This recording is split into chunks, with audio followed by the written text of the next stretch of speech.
And when you're ready, you just raise your hand and he'll come pick up the little paper and the pen.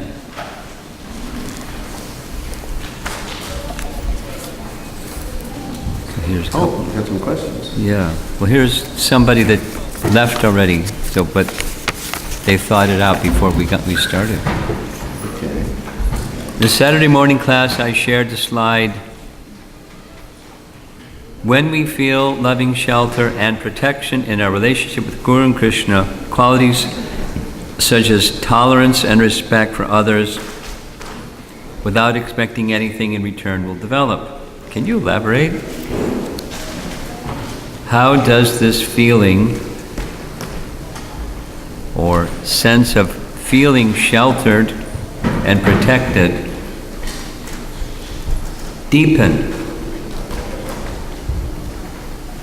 or is cultivated in one's relationship with other Vaishnavas? So how does this feeling or sense of feeling sheltered and protected deepen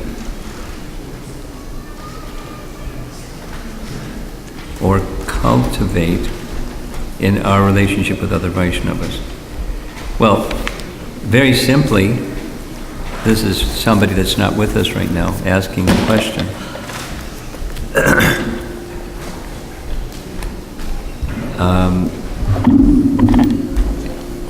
Connecting to one of the core messages that I was sharing is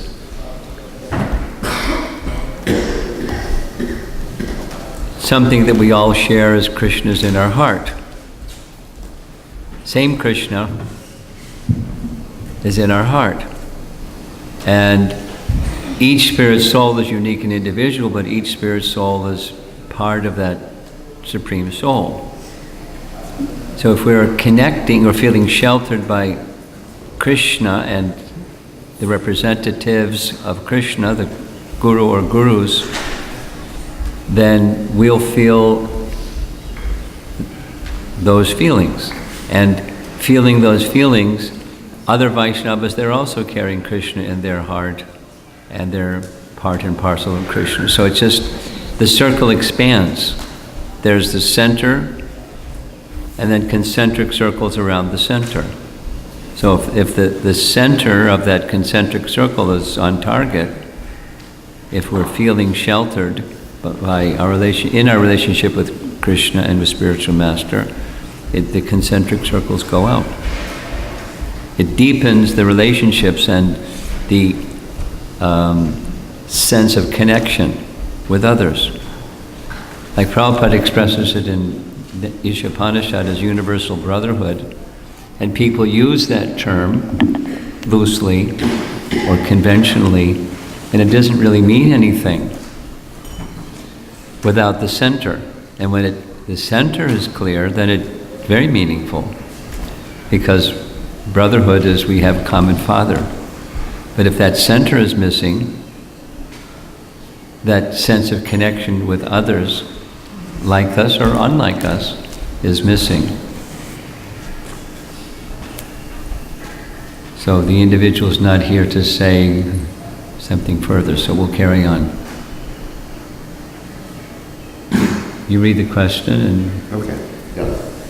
I'm a little cold today, so you have to excuse me. Okay. You probably want to stay this way. Don't just cough this way, cough that way. So, probably not going to be as quick as I usually am. So, here's the question. During the seminar, I learned about empathic communication between the parents and the children. There are charters, parents are charters. Could you please elaborate how to train a child to have empathic and respectful communication with each other, during a conflict between them? Okay. So, the first point I have, or problem I have, is with the word training.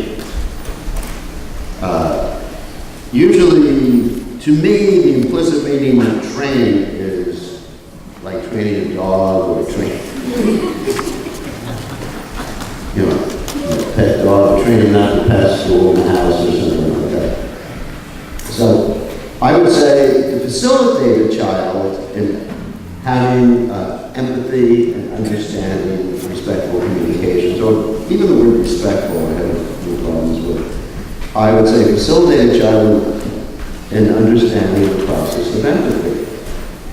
Well, it's the same as when you're dealing with an adult, except it may take a little bit more time, that you would, depending on how old the child is, of course. First of all, it would be good to emphasize or be empathic with the child's needs. And perhaps go over the whole need chart that we have here on the wall. And say, when you said that to little Billy, or little Das, whatever you said, I hate your guts, or something like this, what a child would say to each other. Then, what were you feeling with your anger? And what need did you have at that particular point? Because we all have needs. And the child would obviously, or hopefully, respond and say that you don't have a need for fairness. Because that's basically. And then emphasize with the empathic, with the child's need for fairness, and then ask the child how the other child felt at that particular point. How would you feel if someone said what you said to him? And then the child would say, I feel really horrible because I have a need for respect. So put yourself in the other child's position. This is sort of like a role play. We wouldn't do role play with children in this particular case. But ask the child how he would feel, and then the child would pretty much, in most cases, understand how he would feel in the same situation. And that may take a number of cases, dealing with the child in a number of cases to try to facilitate a child in understanding empathic communication. That's how I would deal with it. Here's some more. Oh, some more. Yeah, well, but we'll go back and forth. Is this one on your? Oh, you want to answer the same one? No. Hang on. No. Okay, this is yours. This is the needs question. Okay.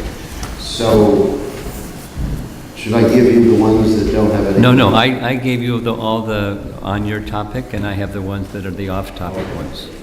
Let me do the off-topic one next. How to help children do austerity.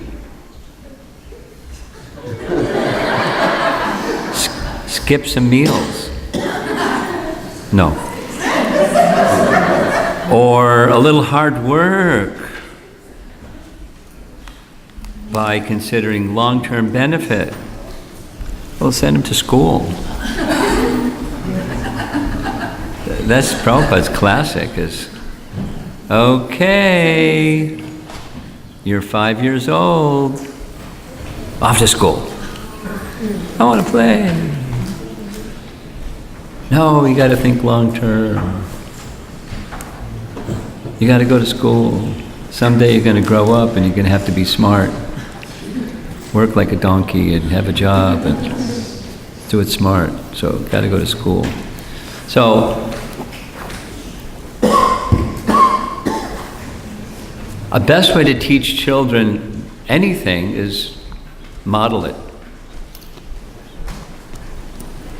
And then when you model it, you can help them understand what you're doing and why.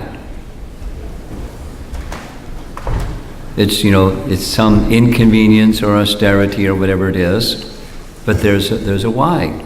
It's, let's say, Mom's in the kitchen and it's hot, and so it's not like you want to brag to the kid that I'm doing stuff for you, so you should feel gratitude, right, kid? Not like that, but it's passing on a quality.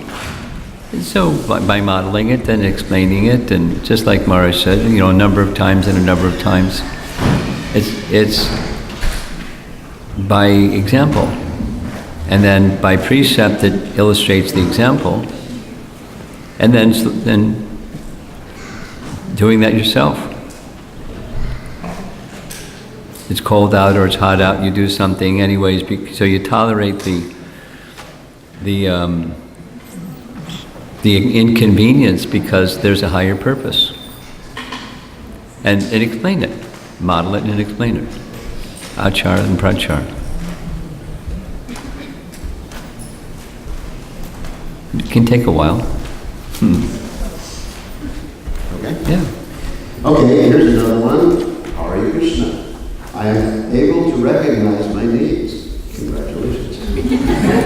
However, at times I feel guilty or embarrassed about having them. Is it okay to separate who I am from my needs? Or do I need to accept that those needs are intrinsic to my being?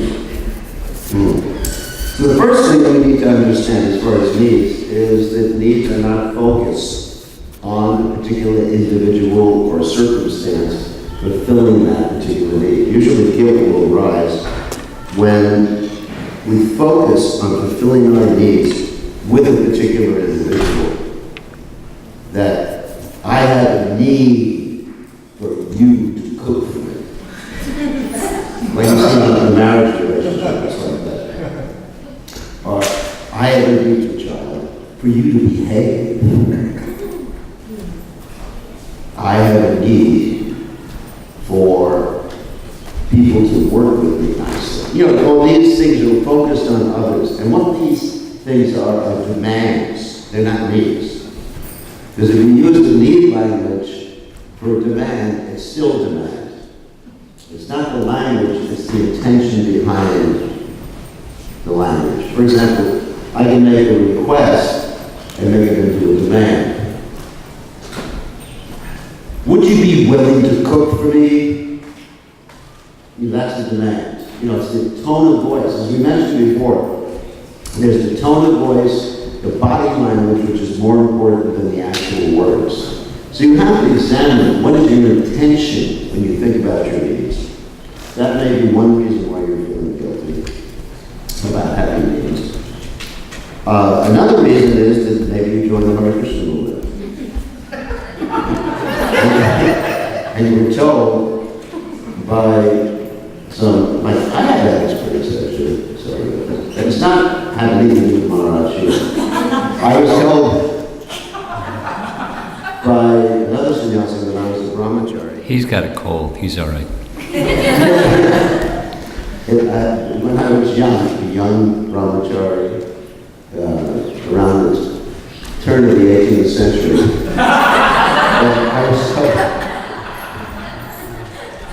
I was told that you don't have any, the only need you have is to be Krishna conscious. So this was drilled into my mind. You don't need to reveal your mind. You don't need love. You know, especially if you're going to be a sannyasi or brahmachari, you don't need love. Because people equate love with, you know, man-woman type of relationship, because nowadays... Let's not go there. Nowadays people just... sorry. Don't go there. I have to go there. I had an appointment at Duke University that had to fill out my particular proclivities. Are you this?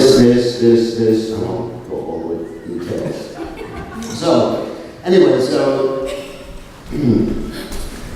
we're taught sometimes in a religious society, or in what we call domination culture. You've read my book, you know what I'm talking about. A domination culture is basically a culture, a very authoritative, hierarchical culture, in which people's needs are denied. Like a child is told, you have to study this, become a doctor. I don't really want to be a doctor. For example, I had one of my disciples was forced to become a doctor. They actually went to medical school, got certified as a doctor, and finally when they got certified, they told their parents, well, I'm not going to work as a doctor. I did this to you, but now I'm going to do what I actually want to be, a software engineer. Why not someone want that? I don't know. In any case, so depending on the culture, it's not only I've experienced this and some people have experienced this in religious society. Religious societies tend to be, as I did mention in the book, to, let's say, facilitate people being less empathic with themselves and with others because of the judgmental language. So, that may be the reason. So what you need, or what is a good strategy is to associate with those who are aware of their needs and help you understand that those needs are part of your psychological, psychophysical makeup right now. In your particular situation, at your particular stage of progress and devotional service, and be aware of it, and you can reveal your mind to someone else in confidence. The Daki Don't tell everybody in the world about your needs. Don't go on the internet, don't go on Facebook and tell everybody about your needs. But reveal and to someone who is mature enough to help you understand that these are your actual needs, to facilitate you in understanding your actual needs. These needs are not intrinsic to your being, but they're intrinsic to your present psychophysical condition. And actually, Prabhupada said one of the duties of the spiritual master is to engage the devotee according to their psychophysical condition at that particular time. And that, of course, refers a lot to Varnashram. Okay. We've got a lot of questions and not a lot of time. I'm sorry. You have to be like... So, I would like to know whether my understanding is right. Didn't give the option. In Krishna Consciousness, we are trying to help the soul go back to Godhead. So, it will be the same for both Western or Indian. This is in reference to more stress of Western outreach in Krishna Consciousness. Well, yes, it's the same, and there's more stress on Western outreach in part because there's an imbalance presently. It's not, this is better and that's less important. The emphasis is because the other one is de-emphasized, so it's just making a balance. And there are some places I know where they want it to be really clear. Both are important. We have strategies for both important ones, and they are both important. We should have strategies for everybody. So that's that one.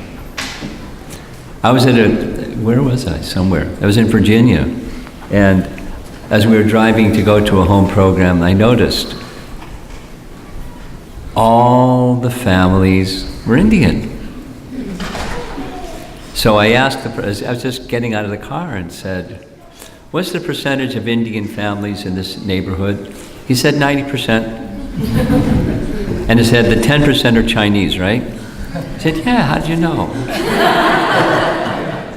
And I said, it's because it's good school district, right? He said, yeah. I said, it's really high taxes, right? He said, yeah. How did you know? Because there's so many Indians here. Now, strategy is we do door-to-door in that community, and we have some Bhakti Vriksha gatherings, and some people will come. And that's important. It's important. And then the other is also important. There have to be strategies for both. Hare Krishna. Okay. My understanding is that as a parent, I can have needs for my child that overflow. For instance, I can tell my child I have a need to facilitate your health, and therefore please go to bed. Get enough rest. Is my understanding correct? It depends on how you're communicating. Again, the same answer, that body language and tone of voice.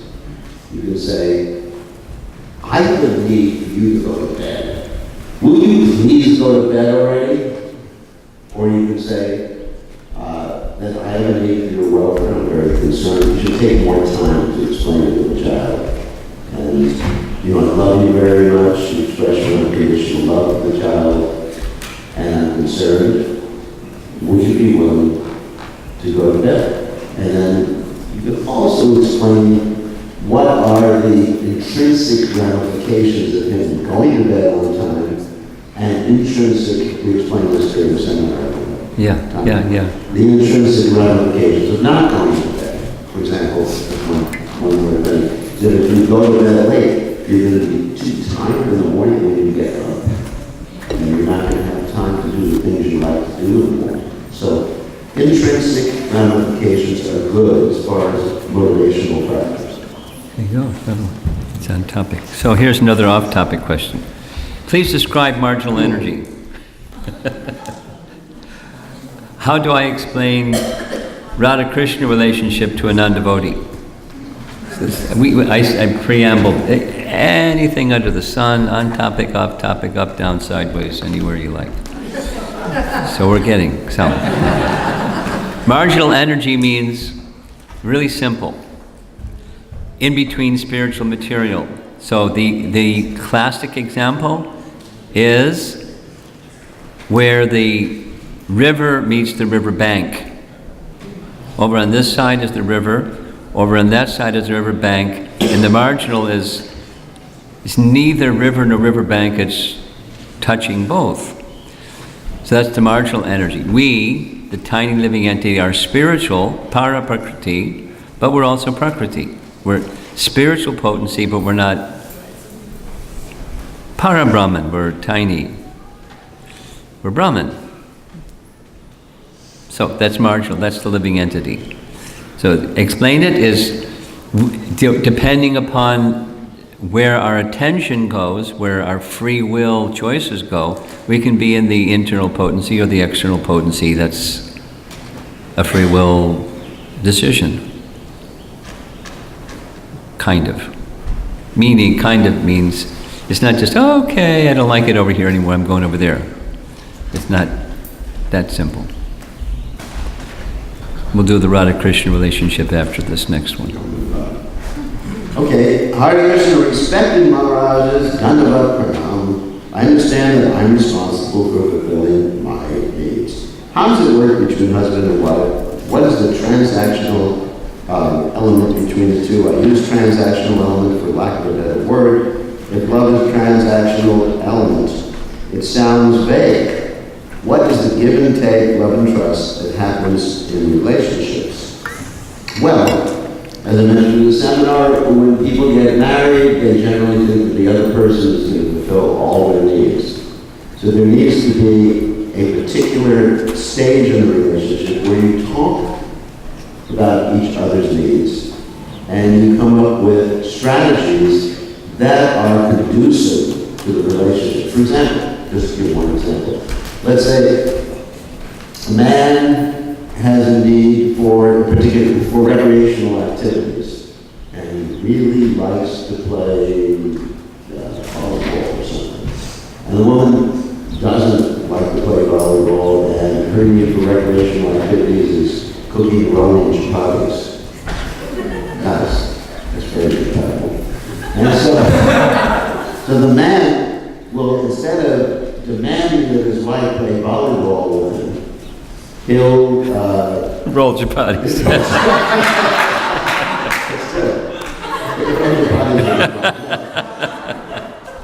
He'll go with his friends and play volleyball with his friends. So that's the male friends, not female friends.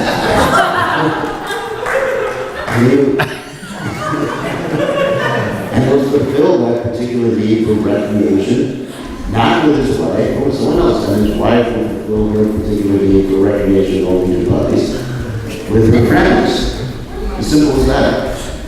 Look for other strategies. Don't demand that that person has to be the person to fulfill each and every need. And be honest with each other.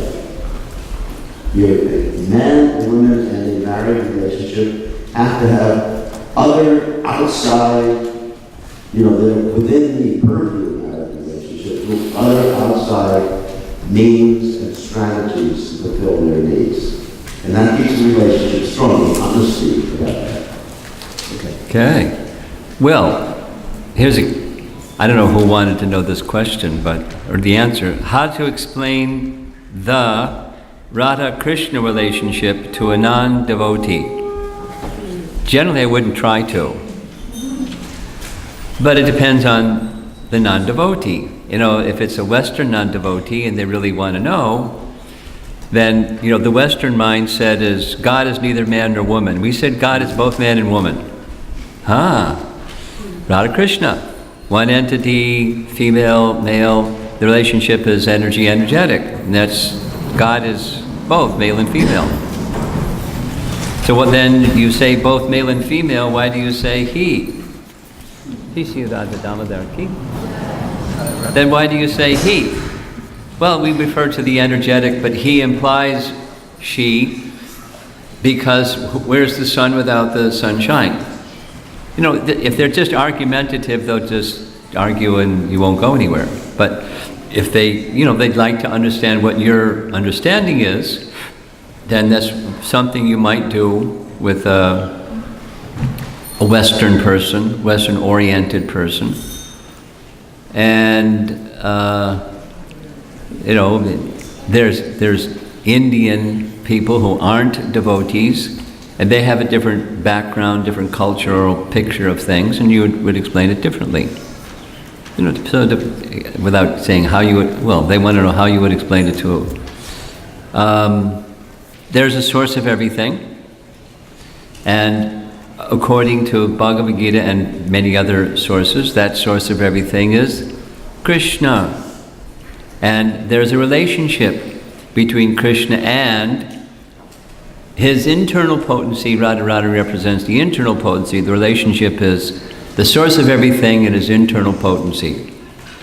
And by the way, there's marginal and external potency. So there's many potencies. But Radha is very special. That's the internal potency of the energetic source of everything. So that's pretty simple. And again, they may just be the arguing type and they really don't want to know, they just want to argue, and so give them prasadam. Good.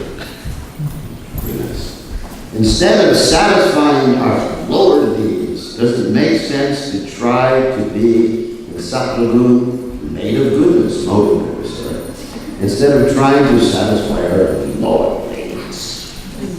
By lower, I mean physical, interpersonal, etc. I hesitate to use the word lower. It indicates something that's not, that actually will take us away from Krishna consciousness. So I would say basic needs. Let's use the word basic needs instead of lower needs. Although you could use the word lower needs, but the implication is not so good. So the point is, imagine here is sattva guna. You could satisfy your lower need, your basic needs in sattva guna. I mean, let's say you need food. So what's the sattva guna or shuddha sattva way of satisfying your need? Anyone's here heard of prasadam? Prasadam? Okay, great.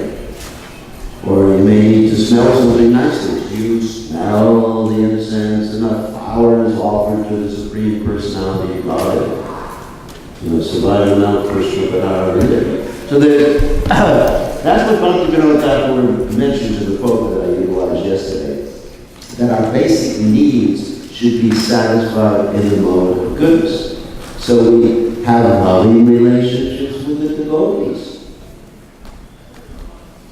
And if you have very close relationships with people who are not Krishna conscious, then that's Satsangacharya Vaishnavacharya. That may actually not be helpful to your Krishna consciousness. So seek mode of goodness ways to satisfy all the basic needs, and of course, what just do the spiritual needs. Not only mode of goodness, the shuddha sattva needs. Does that sound good? So if you're going to do recreation, don't play drugs.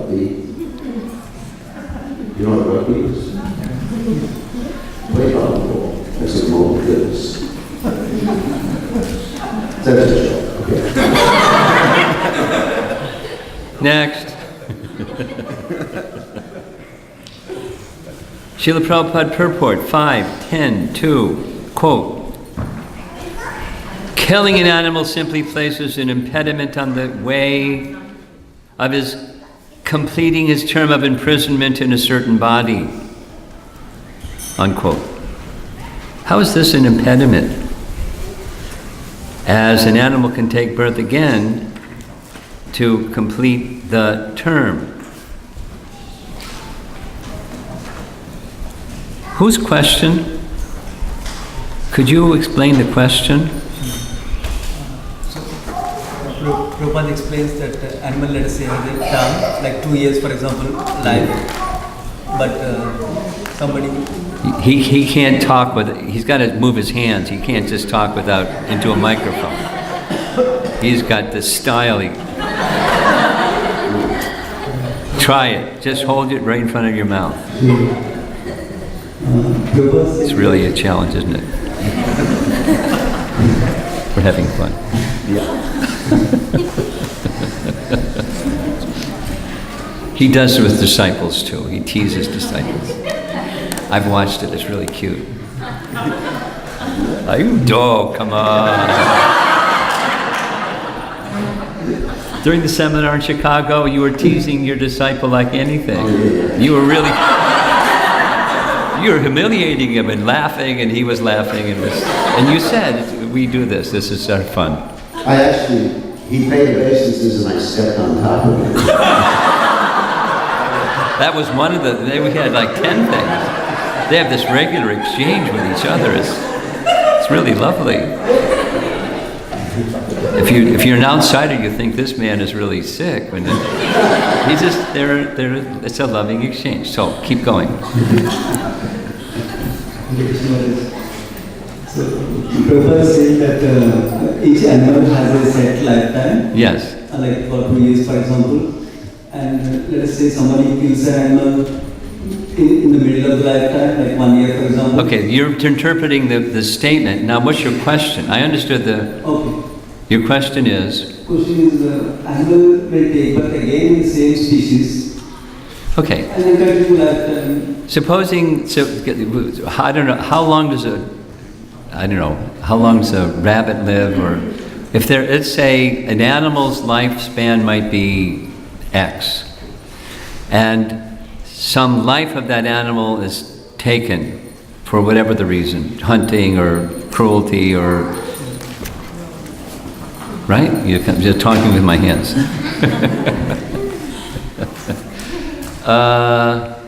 Then they're killed. They're going to take birth again, and they're going to have to go through it again from zero for whatever that duration is. Not the remaining duration? They don't take birth again at 3 years old. They take birth again at 0. So you're interrupting their lifespan. They have to do it again. I think that's what your question is. Isn't it? Almost. Almost, okay. So let us say the animal rabbit lifetime is 5 years. Whatever, yeah. So 2 years, someone interrupted after 2 years. After 2 years. So someone kills the rabbit after 2 years. Then? That means the rabbit takes birth again, and it has to go through from childhood. Yeah, yes, it's to go through. He has to do only 3 more years. No. 5 years. 5. Oh. Okay, next question. Comedy hour. This is good. All right. Okay, here's an interesting one. Maharaj, could you please speak something about how to cultivate or address the need for autonomy in relationship with the spiritual master, who is our authority, without feeling guilty or slackening in submission? Well, the way to do that is to inquire submissively and give feedback to the spiritual master. That's basically to explain to the spiritual master that honestly, when you said that, I felt that because I have this particular need, using the process of empathic communication without being defiant towards the spiritual master. Arjuna does it right in Bhagavad Gita. Yeah. There's a perfect example. Yeah, he says to Krishna many times, he says, you're confusing me by your words. First you tell me, renunciation is good, and you tell me you engage in some sort of activity. And so there's this back and forth conversation that's very good. So that's how we should be with our spiritual master. Back and forth, not too many times. He's driving crazy. But basically revealing your mind, you can clarify that instruction. I have some problems in my life. I'm in debt, so I have to work and pay off the debt. Would you be willing to wait until I pay off my debt until we send me to China? Something like that. Siberia first. Okay, here's a real interesting one. How could we ensure to have good thoughts always? Life would be boring if we had good thoughts always. But Vaikuntha. And Vaikuntha means your thoughts are always good thoughts.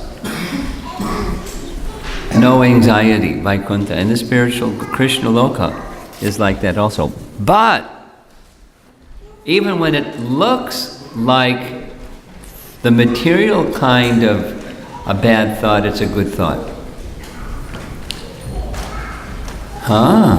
That's double talk.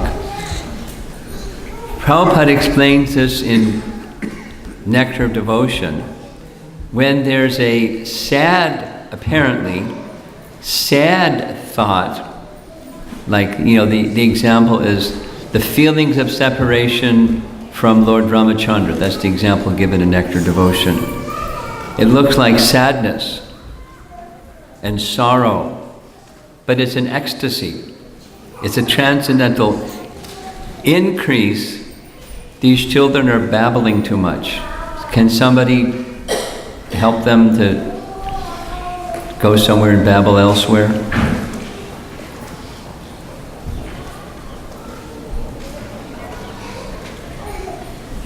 Gently, of course. Don't push him out the window.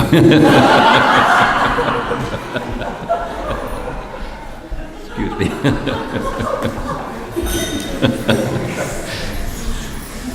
A little comedy.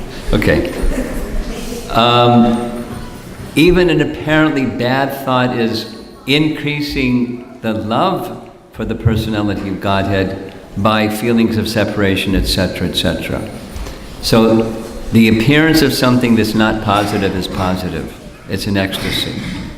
It's a science. Okay. There's another one. When someone is angry, and I say, are you feeling angry because you have a need for ... they get more angry. Or sometimes someone will say, don't use CC with me. Two parts to that question, actually. You're diagnosing someone when you say they're angry. They may not be angry. They may be frustrated, they may be anxiety. There may be a number of things or feelings that they are having that you're not aware of. So you have to be careful about guessing someone's, especially these particular strong emotions. Like if someone is feeling sad, sometimes you could guess that one.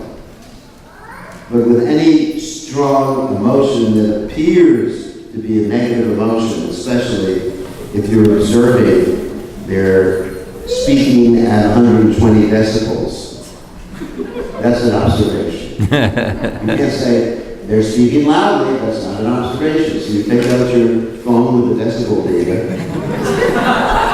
Come on. And then it's 120 decibels, which is 119.1. And you say, you don't want to do that. Even if they are angry, the way you use empathic communication with any of those really strong emotions that are shocking you, you have to be, you're quiet.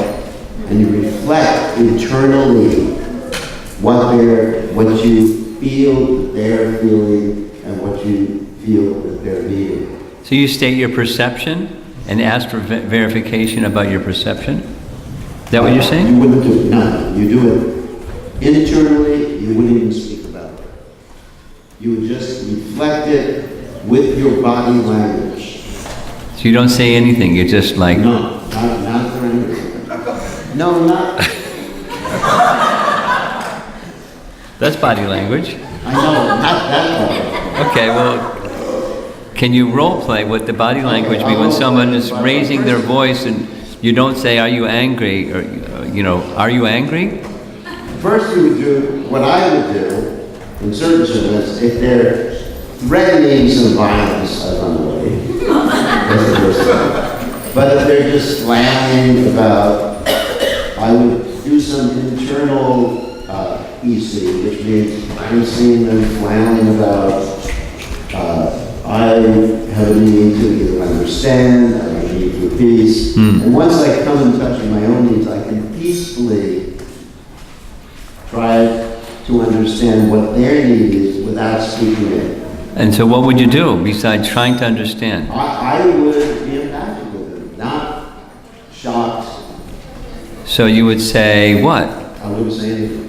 You wouldn't say anything? No. Just let As soon them... as you say something, that makes them, if they are angry, it'll make them angrier.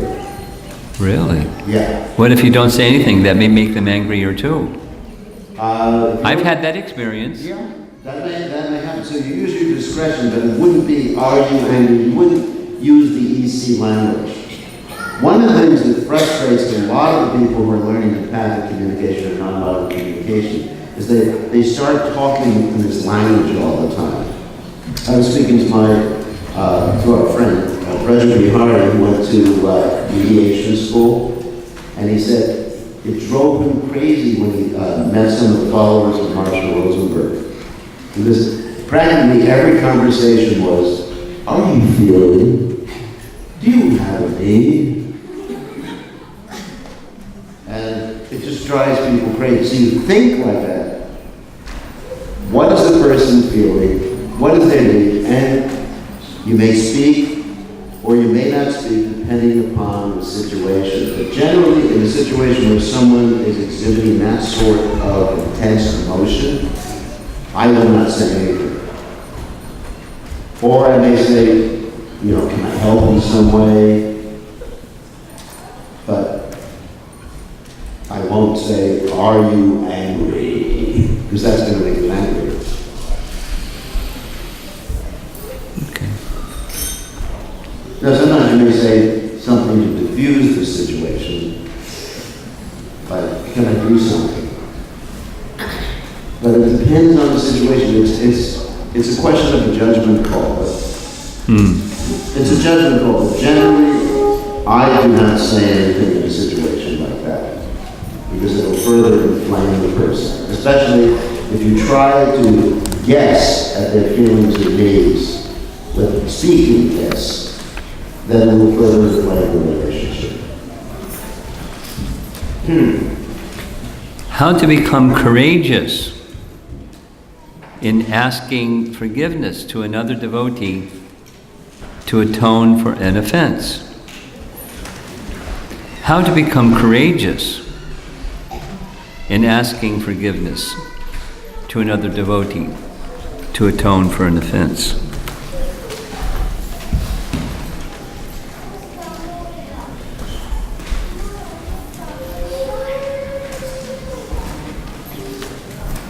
Well, one thought on this is pause, meaning, for me that means go into the mode of goodness place or space and contemplate this, who you are, who they are, the implication of whatever it is that you have done and how they must be feeling and how Krishna is feeling. And when you're coming from a place of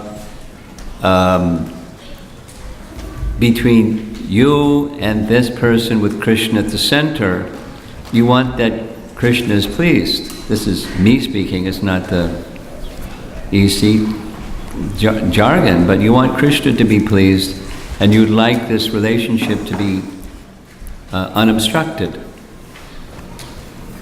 And so, for those thoughts in mind, you can be courageous if you know if Krishna is going to help you. That's my thought on this.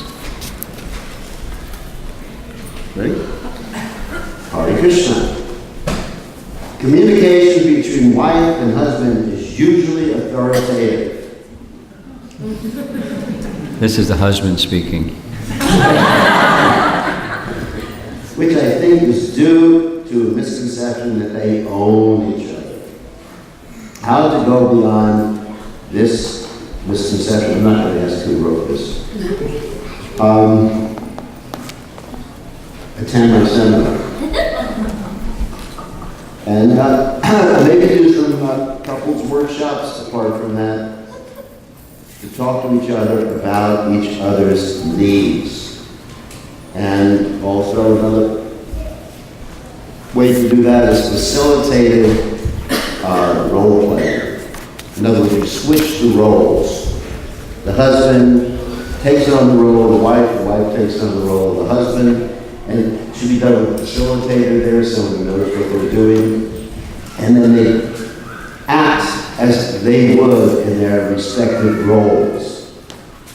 And then each partner will say how they felt as the other person acted as them, and what was the need fulfilled or not fulfilled.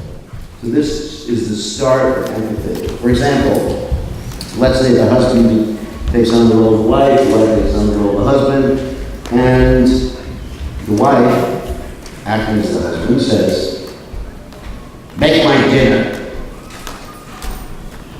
Roll those rotis. And they have to be perfectly round. And the husband, the mood of the wife, will be feeling anxiety, distress, because she has a need for understanding or love. And so they will each express each other's needs, and this will lead to further understanding. This will take some time to work that out, though. Okay? While performing service with devotees, when we're in a role where we have to communicate the roles and responsibilities of the service to those other devotees, especially when they're older in age to us, what should be our mood? And how to communicate to them without offending them, and also get the service going properly. This is a nice question. It's a culture question, and it's, of course, it's person-specific, but a cultured person will be tolerant in any case. But if we just, if the mood is, because that's the question, is respect. And I'm the younger person, you're the older person. By nature, I respect you, and I have a service to carry out. Here's the picture of how we would like to carry out this service.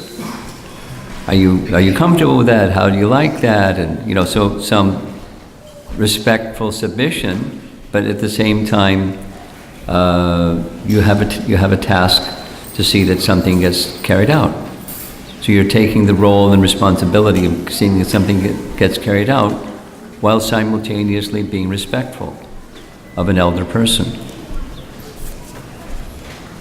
And when that dynamic is observed, that's fine. The older person thinks, wow, this is a refined, cultured young person. I'm happy to play my part. And the elder person may make some suggestion and say, did you consider this and what about that? And okay, now I understand. Okay, let's go. So there's some dialogue, very similar to what RadhaKrishna was saying in response to another question, giving feedback, and then off we go. We're a team. We're working together. Older, younger, doesn't matter. We're working together to please Krishna. Okay, this one I could have written. This question, I didn't write this, someone else wrote it. Maharaj mentioned about the importance of listening when someone is speaking. My observation is that people who speak continuously without much gaps are an advantage, as they are able to express their feelings, needs, without being interrupted. However, I speak slowly and I am interrupted often, thus fail to express my feelings and needs.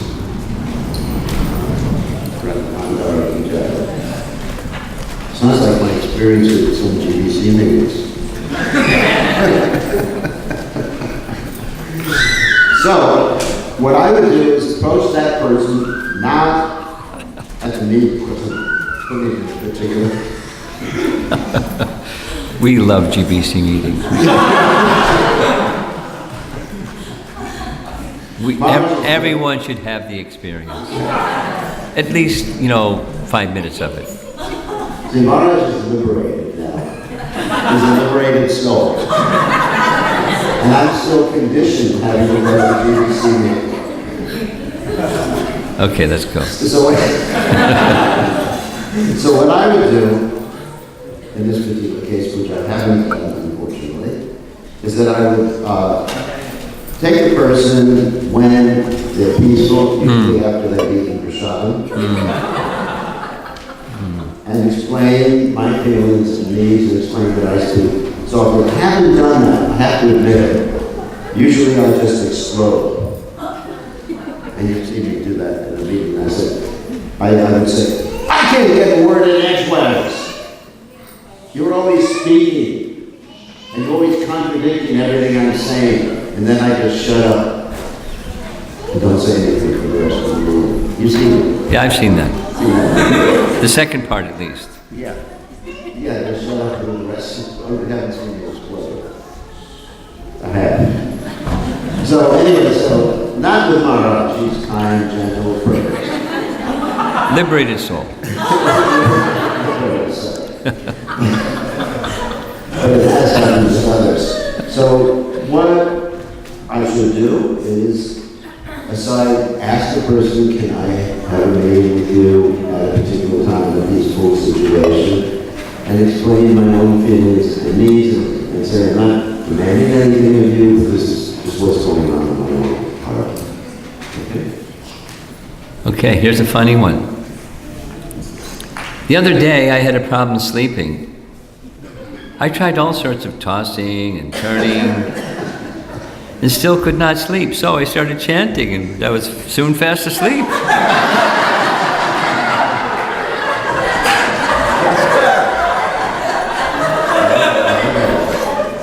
My question is that okay to start chanting in bed, or have I committed an offense? Well, don't make it a regular habit, Prabhu.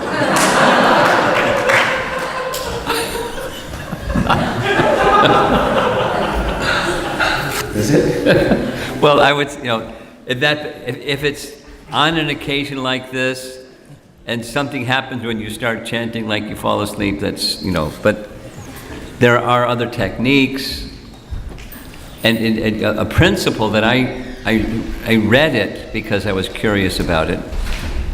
You use something that's really like counting sheep. You know that one? You heard that one? Mm-hmm. It's just like repetitive and repetitive and repetitive, and the neurotransmitters kind of get quieter, and it takes your mind away from whatever that thing is that was irritating it, it goes over some other place that's just repetitive, and it's kind of like a mental sedative, and the whole nervous system quiets down and you can rest. So, it's not an offense, but don't do that on a regular basis. Go ahead. Yeah, actually, just to answer that question, what Maharaj said about repetitive stuff, what I do is I count down from 100. Oh, really? And by the time I've reached about 60, I've gone to sleep. Okay. Counting sheep is hard to visualize sheep. You may start looking in bed. And then especially when they have to jump over a fence. Counting, usually when I get to about 70, then I start skipping. 70, 64, then I know it's time to sleep. It works every time I do that. So, Maharaj, thank you for the precious insights as to how to recognize one's needs. After recognizing the need, how to stay connected to the need. You may have a strategy like writing it down or reminding yourself, that's the need, that's why I'm feeling this. It's just a question of remembering that, and when you do remember it, the need. The interesting thing is that you may not need to do anything about it. Just by recognizing the need. I'll give you an example. Let's say, one's angry because one has a need for food. That happens sometimes. That's why I don't talk to people before they eat. So, if you recognize that, ultimately you get some food, but you recognize you're taking responsibility for it, I find that the anger gets diffused at that particular point. Many cases, you don't have to do anything as soon as you understand the need connected to the feeling. Okay?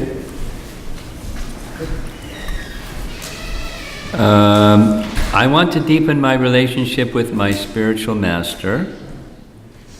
I'm currently blocked by doubts that prevent me from going deeper in relationships in general. I want to express my doubts, but I have a fear of being rejected if I express something that is personal. I feel stuck. And I want to come out of this stage.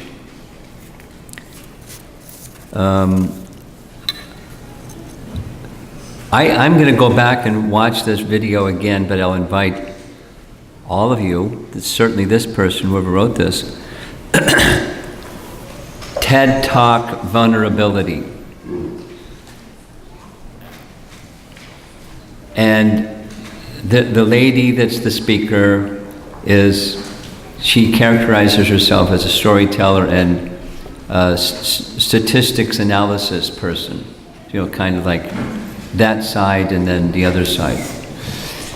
And the conclusion, the course of developing her talk is connectivity. She uses the term, in fact, maybe it's just a modern word, but connectivity in relationships. And some people have it, some people don't have it. What makes the difference? Those people that have it and that are well balanced, they're able to enter into a space that they're making themselves vulnerable, which means they don't know what the outcome is going to be, because we don't know what the outcome is going to be anyway. But they're willing to enter into that space because they have a sense of self-worth and there's something inside, not the storeroom is empty.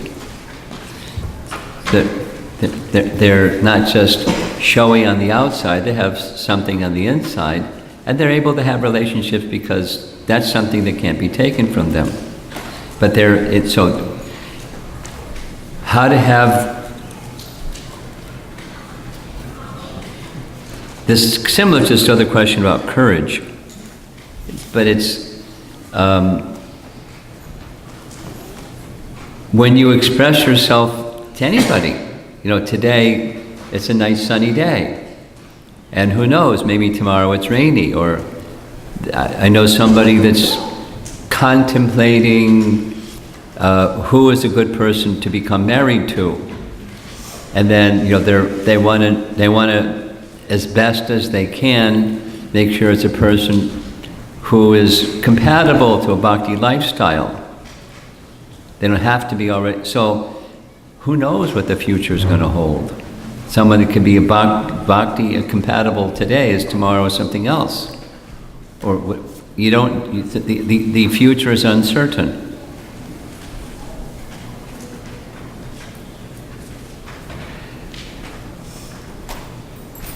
But if the self-worth is there, the intrinsic self-worth is there, you can enter into a dialogue and not have to worry about, is it going to be a good outcome or a bad outcome?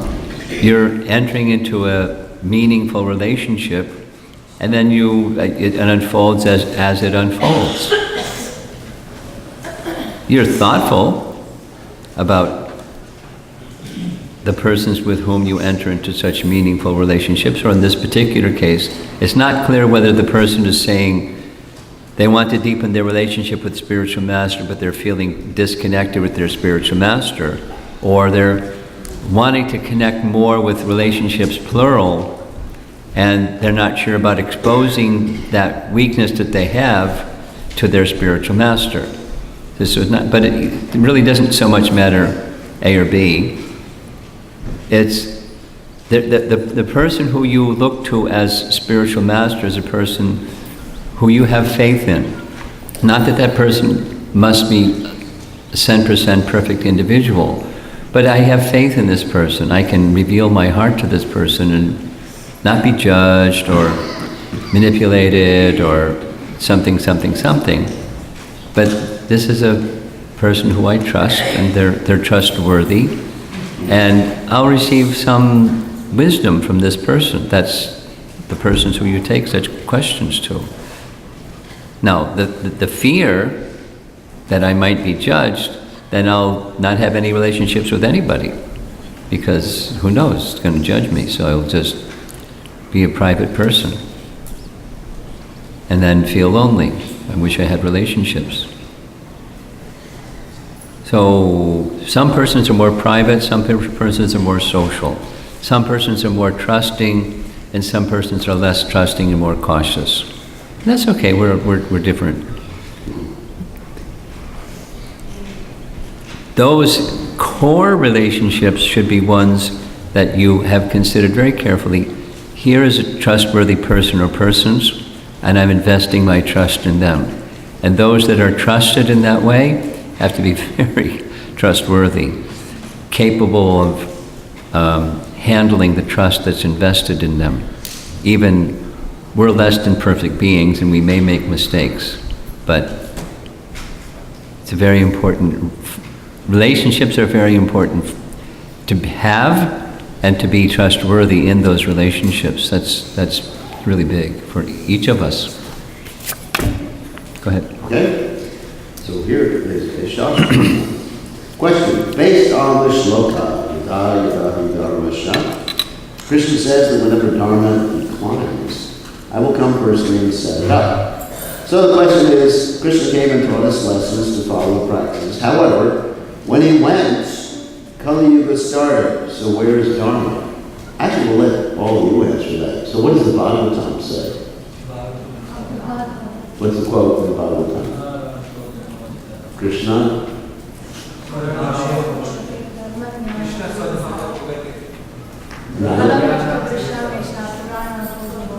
So, what is the answer to your question?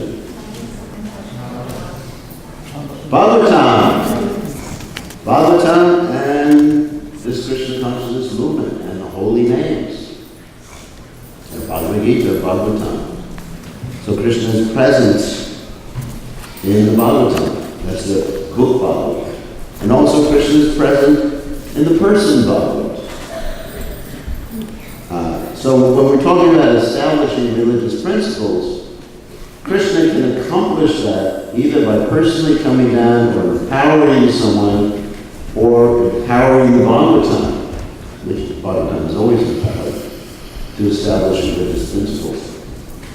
Krishna said, Prabhupada mentions also that this process of Yadadi Bhagavati Bhagavati Bharata or Richanaya Sadanam Vidishaya Pradushkritam, could be accomplished by any of Krishna's energies, Krishna's devotees. And the real reason that Krishna comes down, his personal reason for coming down, is to engage in his pastimes, to attract the living entities. So they won't speculate upon the nature of the Absolute, and so they will become attracted to the higher spiritual reality. Okay. Here's two papers that's very close, almost the same question. For those of you that weren't in the class, I spoke something saying that I have this little phrase, many people join the Hare Krishna movement with their mind. And then it takes a while to get beyond just the mind, because to a deeper position than just the mind.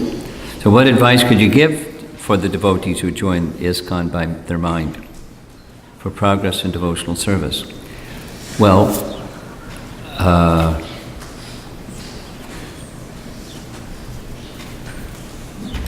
either it can be done consciously, willfully, and step by step, or it can be circumstances help you. That is, consciously, Krishna says there are 4 types of pious people that render devotional service. I want, or I want.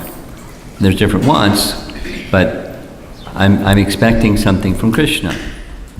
And to sustain enthusiasm in Krishna consciousness, we have to go beyond the I want and hit the reset button and go like this person is asking. It's a self-reflection question. What's the real purpose of devotional service? It's not just getting what I want. It's giving Krishna service with love. So that takes some time. It's innate, we discussed this, and it needs to be considered carefully. So the considering carefully is based upon our hearing and chanting process. So do your hearing and chanting with attention to understand Rupa Goswami and Lord Chaitanya and our great acharyas and that gift that they want to give us. Here with that eagerness, and then we can go beyond the joining the Hare Krishna movement with the mind. We can go to a deeper position from the heart, as we saw in this presentation. That the mind can go here, mind can go and does go here and there. It's chanchala. So whether it's the mind is over here or the mind is over there, there's only one thing, that the foundation of my participation in Krishna consciousness is not the configuration of what's out there and how my mind is reading it. It's who I am. This fundamental, I am meant for Krishna's pleasure, and you operate from that position. So that the hearing and chanting done in a qualitative way, and the gradual purification that comes by the process of devotional service, which includes experiencing the duality that goes through the mind and not identifying with it, stepping back from it, and going deeper into the bhakti. So directing the mind towards pleasing Krishna,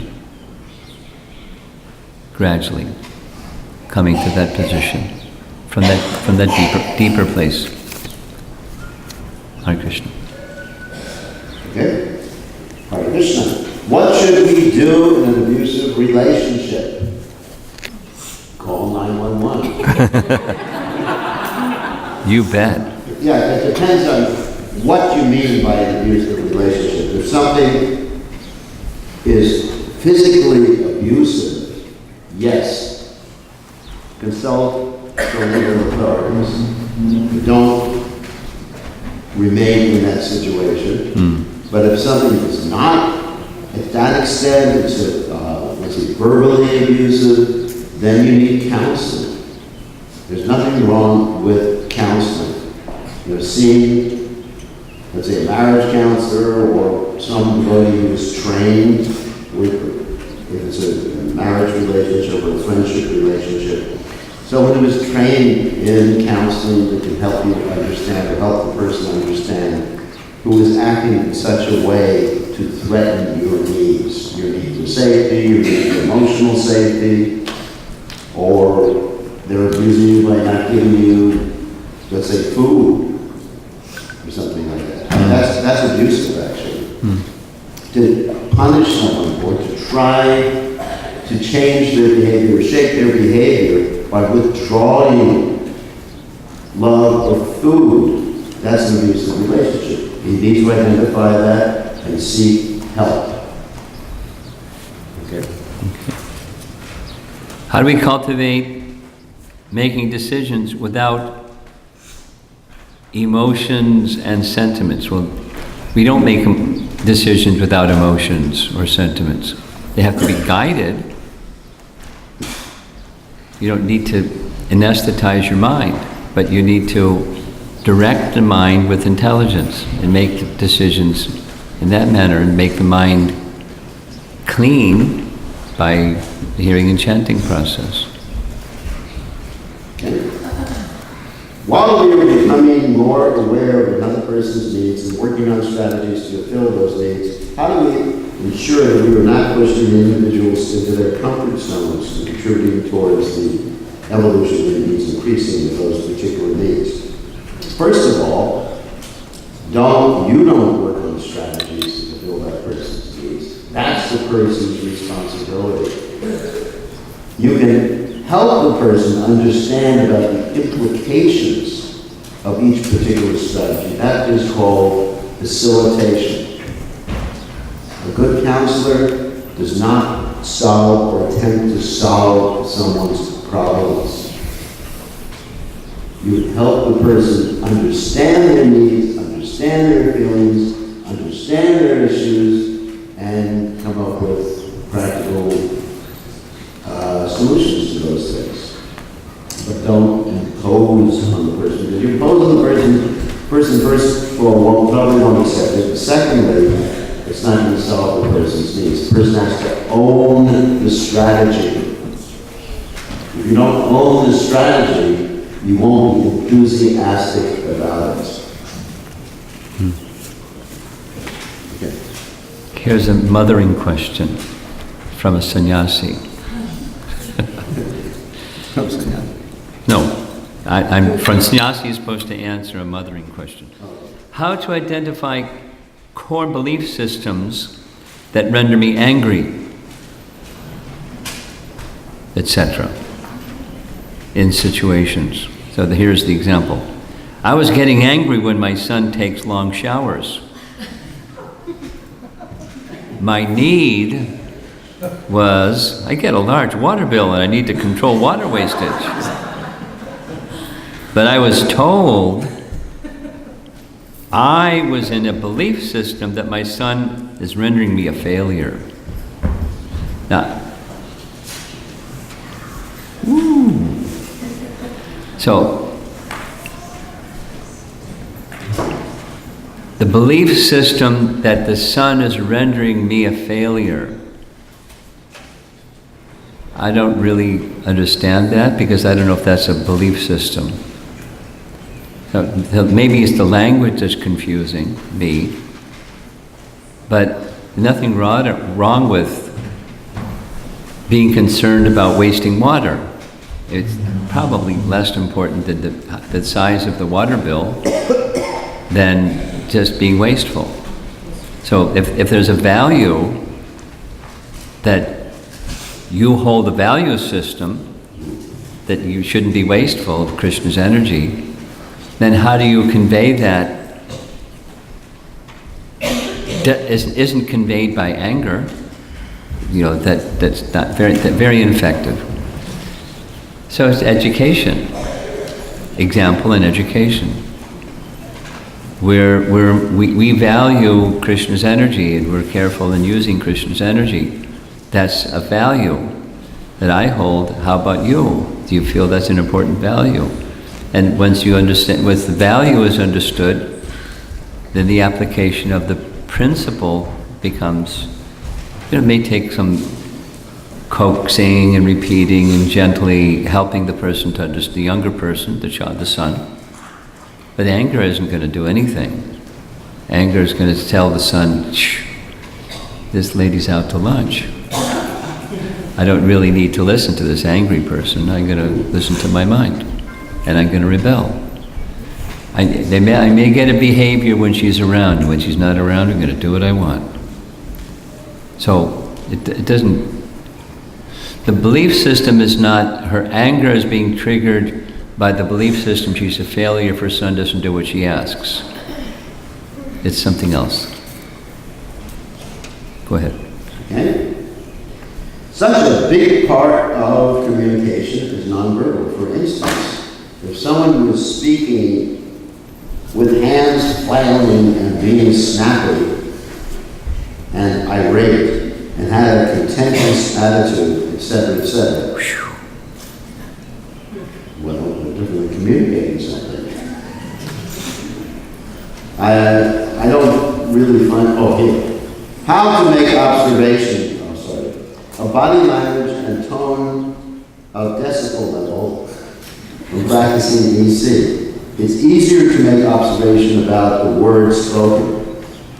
Oh, that was the first one. It's such a big part of communication, nonverbal. So, you could say someone is flailing their hands. Being snappy is actually a judgment. You can say what they're saying, and it's pretty. You can do an observation about hands. You can do an observation about temperature. You can do an observation about decibel level. You can do an observation about any of those things, or at least an observation is I perceive something. That's an observation. And then, when you make that observation, then you have to respond in an appropriate way. I don't understand what the difficulty is in making an observation about body language.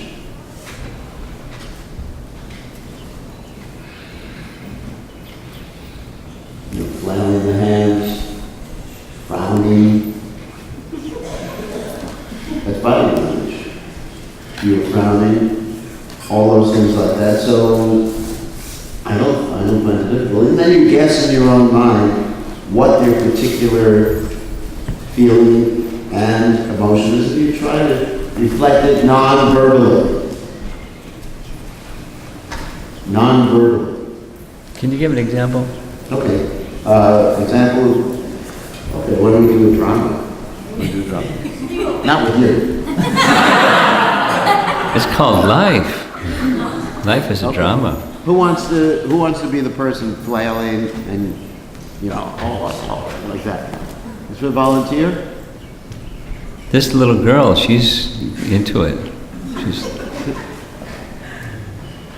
No one wants to volunteer. Well, just say. I have to have someone to stimulate me to do that. So when do you volunteer? Where's is Nandasutta here? Just left. We are volunteer. Oh, volunteer, okay. So you're just like angry and say something angry? He doesn't need a microphone. You can do it, you can be loud, you don't need a microphone. It's done.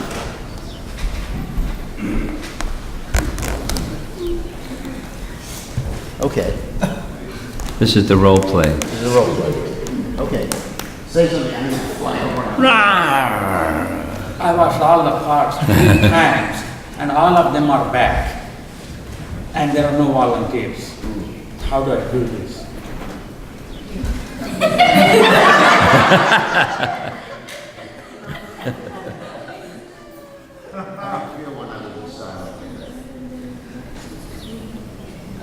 think you're listening. I'm listening. Yes. That's the main thing, he's trying to communicate something. I'm hearing what he's communicating. He has a need for cooperation. Yeah. He has a need for cooperation. And then later on, when he just says, what, this guy's listening to me, I said, we should have more people to cooperate with you. Yes. Okay. So, simple. Acknowledge the need. Acknowledge the need, but I don't get into the feeling. I didn't say, Okay, got it. I wouldn't say, are you angry? But he has to cool down a little first. Okay, got I it. have to hear him first and acknowledge the need, and perhaps Okay. say, we need more people to help you. And if it's not the need, he'll correct me at that particular point, but he has to quiet down first. Okay, got it. If he doesn't quiet down, it's not going to work. It's gonna bounce. Because if I come up immediately and he's going like that and say, you need more people to help you? Yeah, no one helps me. It's 1 o'clock. Okay. And the last one is another funny one. Or not, it's a story. On Saturday, you mentioned that there was a story behind the sliding doors of Gita Nagari Temple. Could you please explain what that is? So, 1971. Summer of 1971, if my memory serves me right. There was a move from 439 Henry Street, Brooklyn, to a 12-story building in Manhattan, 7th Avenue. And the person who found, it was previously owned by Catholic Charities, and they had something of a fire sale, and it was purchased at a reduced rate, and so the temple was purchased with a big mortgage, and there were 3 altars. And so Radha Govinda were in the central altar, Jagannath, Baladev, Subhadra on the right altar, Gaurnitai on the left altar. So they started with curtains like this, but then Tosan Krishna designed, and Jivadar, another Prabhupada disciple from Trinidad, made these doors. It took like months. And they're really heavy, and they were also sliding like this. But it was a major project. It was all done by hand, devotee craftsmanship. And when that building was sold, one set of the doors came here. And the Vyasasan, similarly, came here. If you look carefully at the photographs of Prabhupada in the Brooklyn temple, there was this lotus-shaped Vyasasan. And then when the lotus-shaped Vyasasan was replaced, when we moved to 55th Street, the lotus-shaped Vyasasan came here because this property was once upon a time the New York farm. There was some history that I described to some people. There was a period of history when Srila Prabhupada said that temples that are well developed in the urban area, they should find a rural property and develop simple living, high thinking. Was really speaking about that a lot. They should have some rural community, a farm community or a simple living, high thinking community. And so the devotees got all fired up, and their GBC had us all out, selling books and things to raise some money to buy a farm, and this was the farm. They looked around New Jersey. The person that was looking was really fussy, and he never found anything that was quality agricultural land that he found out here in mid-Pennsylvania. And so we ended up in mid-Pennsylvania. And that which was the New York farm, eventually it was too far away. And that's part of the difficulty for Gita Nagari. It doesn't have that urban connection. It's too far away from New York. Now it is what it is. The milk, the organic produce and things. So it's a difficulty. But that's the history behind the doors. And you know, they're going to last a long time. They're very, very heavy, all hardwood, nicely decorated, and that's the history behind the doors. And it's 5 minutes after 1 o'clock. Thank you all for coming. Shri Shri Radha Damodar Ki Gaur Premanandi Hari Hari Bol. Anyone who hasn't got one of the books who wants one of the books, I have some here.